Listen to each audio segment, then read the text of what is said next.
Repenser les approches de gouvernance et de développement afin de garantir la stabilité, la sécurité et un avenir pour les populations sahéliennes, c'est l'objectif du projet Résilience au Sahel.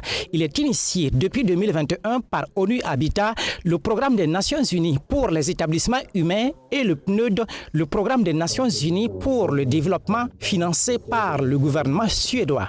Réuni pour 48 heures dans la capitale Ouagadougou, le comité interministériel de suivi du processus d'élaboration du plan d'action stratégique territorial du Liptako Gourma veut valider un rapport diagnostic du projet dénommé SDSS, Stratégie de développement spatial pour le Sahel.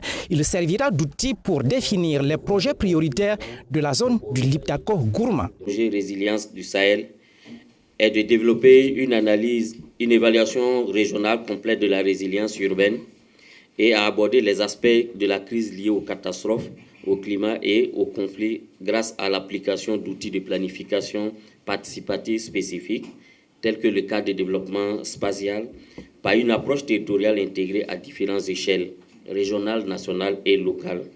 La stratégie de développement spatial pour le Sahel fait partie de la deuxième phase du projet Résilience dans le Sahel. La première a consisté à un diagnostic territorial réalisé sur la bande du Sahel entre 2022 et 2023 afin de fournir une vision holistique des dynamiques socio-économiques et environnementales dans la région.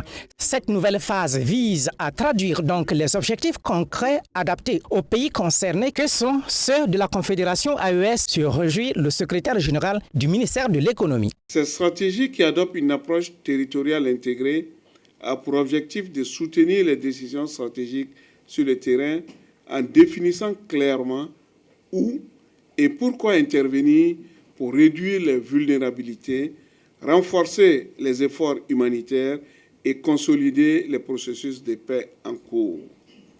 Elle constitue ainsi un levier important pour atteindre un développement durable et harmonieux dans une région aux multiples défis.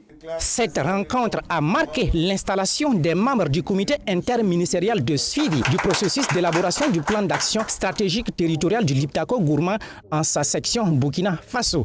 Il est présidé par Vieux Abdul Rachid Soulama, secrétaire général du ministère de l'économie. Le comité regroupe 16 institutions ministérielles et l'association des municipalités et celle des régions du Burkina Faso.